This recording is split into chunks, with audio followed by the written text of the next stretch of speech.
নমস্কার দর্শক বন্ধু, আমি ফাইন্যান্সিয়াল অ্যাডভাইজার শান্তনু রাজবংশী আপনাদের স্বাগত জানাই বেঙ্গলি ইনভেস্টর গাইড চ্যানেলে। দর্শক, আজকে আলোচনা করব টার্ম ইন্স্যুরেন্স অনলাইন নেওয়াটা বেশি ভালো নাকি অফলাইন এজেন্টের মাধ্যমে নেওয়াটা বেশি সুবিধাজনক। দর্শক, আলোচনার আরও বিষয় থাকবে, সেই বিষয়টি হলো ক্লেমের সময় কোনটা বেশি হেল্পফুল হয়, অনলাইন নাকি এজেন্টের মাধ্যমে পলিসি নেওয়াটা বেশি হেল্পফুল হয়। এবং থার্ড যেটা আলোচনার বিষয় থাকবে যে কম প্রিমিয়াম মানেই কি ভালো পলিসি, এবং 99% মানুষ কি ভুল করছে সেটা নিয়েও আলোচনা করব। প্রথম দর্শক, আলোচনা করব অনলাইন পলিসি কি। অনলাইন হলো আপনি ওয়েবসাইট ব্রাউজ করে কিংবা অ্যাপসের মাধ্যমে নিজেই নিজের তথ্য দিয়ে পলিসি কিনছেন, এবং এই ক্ষেত্রে আপনার প্রিমিয়ামটাও কিছুটা কম পড়ছে, সময়ও কম লাগছে, এবং আপনি ডিজিটাল মোডে পলিসির বন্ডটা কিন্তু পেয়ে যাচ্ছেন। সমস্ত কিছুই খুব সহজে হয়ে যায়, কিন্তু এটাই কি শেষ কথা? না দর্শক, এটা শেষ কথা না, কারণ অনলাইন পলিসি নেওয়ার কিছু সমস্যা আছে। নেওয়ার সমস্যাগুলি হলো, যখন আপনি পলিসি ইনফরমেশনগুলো দেন পলিসিটা পারচেস করার সময়, সেই সময় কিছু তথ্য দেওয়ার ক্ষেত্রে অনেক সময় ভুলভ্রান্তি হয়ে যায়। যেমন ধরুন, আপনার হাইট, ওয়েট, আপনি স্মোকার কিনা নন স্মোকার, আপনি রেগুলার ড্রিঙ্কার নাকি আপনি অকেশনালি ড্রিঙ্ক করেন, আপনার হেলথ কন্ডিশন কি আছে, এবং থার্ড যেটা বড় সমস্যা তৈরি হয় সেটা হচ্ছে আপনার যখন ক্লেম হয় মানে আপনি তখন থাকছেন না, আপনার ফ্যামিলি কিন্তু একা পড়ে যায়। আপনার ফ্যামিলি যদি ড্যাম স্মার্ট না হয়, সেই ক্ষেত্রে কিন্তু অনলাইন আরও বিপজ্জনক হয়ে যায়, কারণ আপনার ফ্যামিলির পাশে কিন্তু দাঁড়ানোর মতো সেই সময় কেউ থাকে না। এবার বিষয় হলো এজেন্টের মাধ্যমে পলিসি নিলে কিভাবে আলাদা হয়। দেখুন, প্রথমত আপনার ফিনান্সিয়াল কন্ডিশন এবং আপনার লায়াবিলিটিস অনুযায়ী ক্যালকুলেশন করে আপনার জন্য প্ল্যান সিলেকশন করা হয়। দ্বিতীয়ত, আপনার যে মেডিকেল ডিক্লারেশন সেগুলো কিন্তু গন্ডগোল হয় না। থার্ড যেটা পয়েন্ট হচ্ছে, যেটা পলিসির ওয়ার্ডিং, যেগুলোর ক্ষেত্রে নিজেরা করতে গেলে অনেক সময় গন্ডগোল হয়, কারণ আপনি আমি যারা আমরা এক্সপার্ট নই, আমরা কিন্তু নিজেরা বুদ্ধি লাগিয়ে করতে গেলে অনেক সময় গন্ডগোল হতে পারে। যারা এই প্রফেশনে এক্সপার্ট মানুষ, তাদের হাত দিয়ে কিন্তু সঠিকভাবে পলিসি ওয়ার্ডিংগুলো হয়। এবং ফোর্থ এবং গুরুত্বপূর্ণ বিষয় হচ্ছে, আপনার অবর্তমানে যখন ক্লেমের প্রসেসটা করতে হয়, তখন কিন্তু আপনার ফ্যামিলির পাশে এজেন্ট বন্ধু গার্জেনের মতো থেকে পুরো ক্লেমের প্রসেসটা করে আপনার ফ্যামিলিকে সহযোগিতা করে।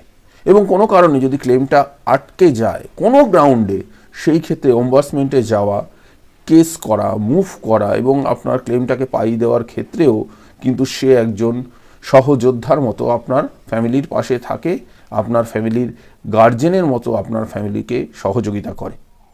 এজেন্ট মানেই কি অনেক প্রিমিয়াম দিতে হয়? অনেকেরই ধারণা এজেন্ট থাকা মানে অনেক বেশি প্রিমিয়াম দিতে হয়, কিন্তু বিষয়টা সেরকম নয়। এজেন্ট থাকা মানে কিছুটা প্রিমিয়াম বেশি দিতে হয় অনলাইনের তুলনায়, কিন্তু দেখুন, আপনি টার্ম ইন্স্যুরেন্স করছেন কিন্তু আপনি ভোগ করার জন্য নয়, আপনার এটা ইনভেস্টমেন্ট নয়, আপনার এটা লায়াবিলিটিসকে প্রোটেক্ট করা। সুতরাং একজন এজেন্ট থাকা মানে আপনার অবর্তমানে এই ক্লেম প্রসেসটা প্রপারলি করে আপনার ফ্যামিলির হাতে ক্লেমের টাকাটা তুলে দেওয়া, এবং যখন পলিসিটা হচ্ছে তখন সঠিক সমস্ত ইনফরমেশন দিয়ে আপনি স্মোকার কি নন স্মোকার, আপনি ড্রিঙ্ক করেন নাকি আপনি ড্রিঙ্ক করেন না, আপনি রেগুলার ড্রিঙ্ক করতে পারেন কিংবা অকেশনালি ড্রিঙ্ক করতে পারেন, আপনার কোনো গোপন কোনো রোগ থাকতে পারে বা আপনার এমন কোনো কঠিন রোগ থাকতে পারে যে রোগটা সারার মতো নয়, সেই ক্ষেত্রে আপনার এজেন্ট বন্ধু আপনাকে আগে থেকে অ্যাডভাইস দিয়ে দেবে যে এইরকম মারণ কোনো ব্যাধি থাকলে আপনি পলিসি করবেন না, পলিসি করা মানে আপনার টাকাটাও যাবে, ক্লেমও পাবেন না। কিন্তু এমন ব্যাধি যেগুলো হয়তো সাধারণ, খুব সাধারণ, এখন ম্যাক্সিমাম মানুষেরই থাকে, সুগার, প্রেশার, থাইরয়েড, এই ধরনের রোগ থাকলে আপনি ক্লেম পেতেই পারেন, ক্লেম অবশ্যই পাবেন, কিন্তু তার জন্য আপনাকে সমস্ত তথ্য সাবমিট করতে হবে, সমস্ত তথ্য আপনাকে দিতে হবে এবং তার এগেনস্টে সাপোর্টিং ডকুমেন্টস আপনাকে দিতে হবে। এই কাজগুলো কিন্তু একজন এজেন্ট বন্ধু আপনার হয়ে করবে, এবং তার জন্য সে যদি কিছু পারিশ্রমিক নেয় তাতে ক্ষতি কী আছে? কারণ আপনার যে কোনো কাজের ক্ষেত্রেই মানুষ পারিশ্রমিক নেয়, এবং এটাও তার পারিশ্রমিক, সে সেটা নেবে। তার বদলে আপনাকে এই পাশে থাকা এবং আপনার ফ্যামিলির কাছে থাকা, আপনার অবর্তমানে পাশে থেকে আপনার ক্লেমটা পাইয়ে দেওয়া, একজন গার্জেন হিসাবে একজনকে পাচ্ছেন, এটাই বা কম কথা কিসের, তাই না? তো সবসময় এজেন্ট বন্ধু পাশে থাকাটা আমার ধারণা এটা খুব প্রয়োজন। এবং আপনি যদি মনে করেন যে এজেন্ট না থাকলেও আপনি টোটাল বিষয়টাকে সামলে নিতে পারবেন, বা আপনার ফ্যামিলি ভীষণভাবে স্মার্ট, যে কোনো রকম সমস্যা হলে বা কোনো কারণে ক্লেম আটকালে তারা বের করে নিতে পারবে, কোর্টেও যদি যেতে হয় বা অম্বাসমেন্টে যেতে হয় বা কোম্পানির সঙ্গে গিয়ে কোনো ব্যাপারে ডিল করতে হয়, তাদের পক্ষে কোনোটাই কোনো অসুবিধাজনক নয়। সেই ক্ষেত্রে আপনি অনলাইনের কথা ভাবলেও ভাবতে পারেন, তবে আমাদের সাজেশন থাকবে সবসময় এজেন্টের সহযোগিতা নিন, তাতে আপনার ভালো এবং আপনার ফ্যামিলির পক্ষে ভালো। দেখুন, লাস্ট যেটা নিয়ে আলোচনা করব, ক্লেমের আসল সত্য।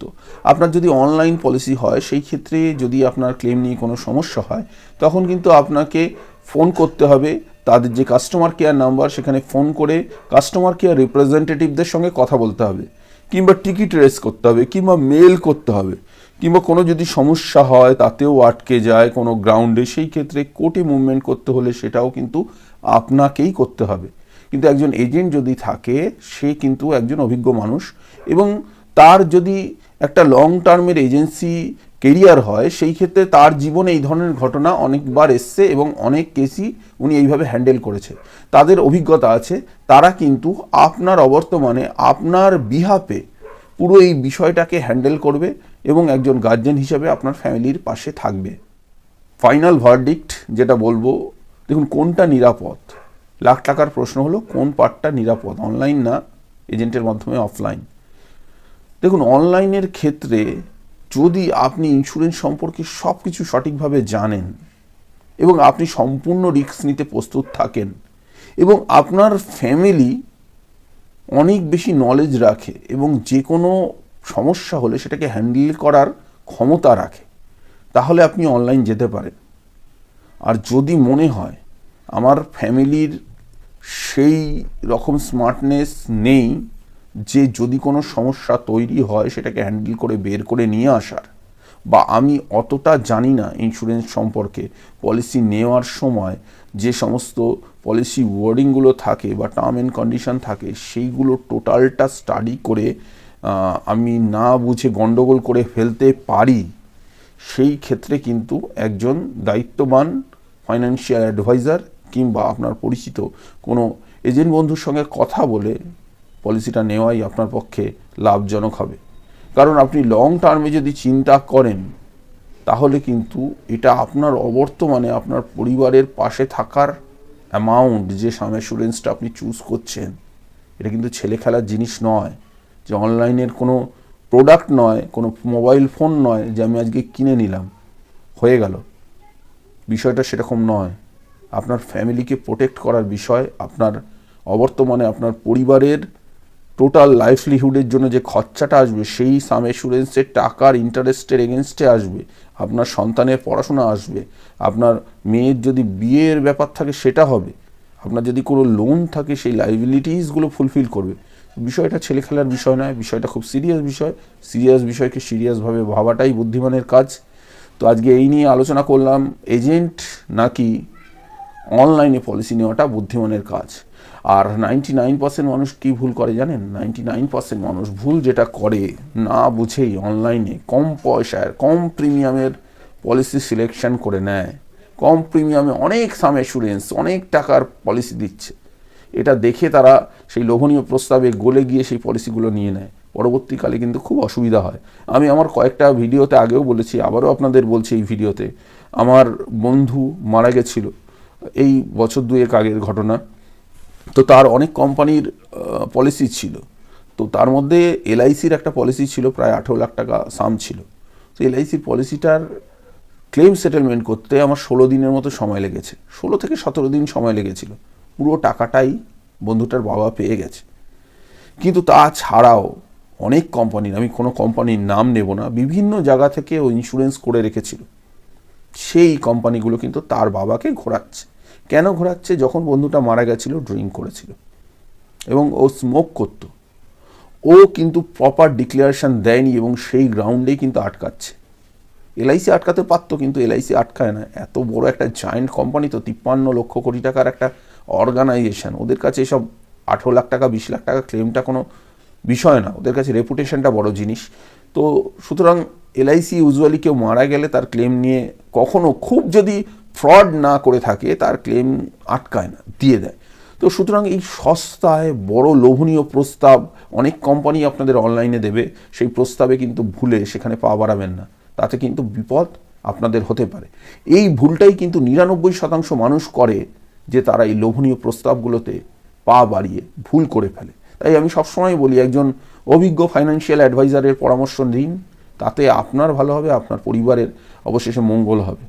যাই হোক, ভালো থাকবেন, সুস্থ থাকবেন, আমার সঙ্গে জুড়ে থাকবেন। যদি আমার ভিডিও ভালো থাকে তাহলে সাবস্ক্রাইব করবেন, লাইক করবেন, শেয়ার করবেন এবং আমাকে কমেন্টের মাধ্যমে জানাবেন আপনাদের আমার ভিডিও কেমন লাগছে, তাতে আমার উৎসাহ আরও বাড়বে। আর টার্ম ইন্স্যুরেন্স রিগার্ডিং যদি কোনো ইনকোয়ারি থাকে, কোনো কিছু জানার থাকে, আমাকে নিচে দেওয়া নাম্বারে কল করবেন, তাতে আমি আপনাদের ডাইরেক্ট এই বিষয়ে আলোচনা করতে পারি আপনাদের সঙ্গে, কিংবা হোয়াটসঅ্যাপ করতে পারেন। এবং আপনাদের যদি ভালো লাগে ভিডিওটা শেয়ার করবেন। ধন্যবাদ।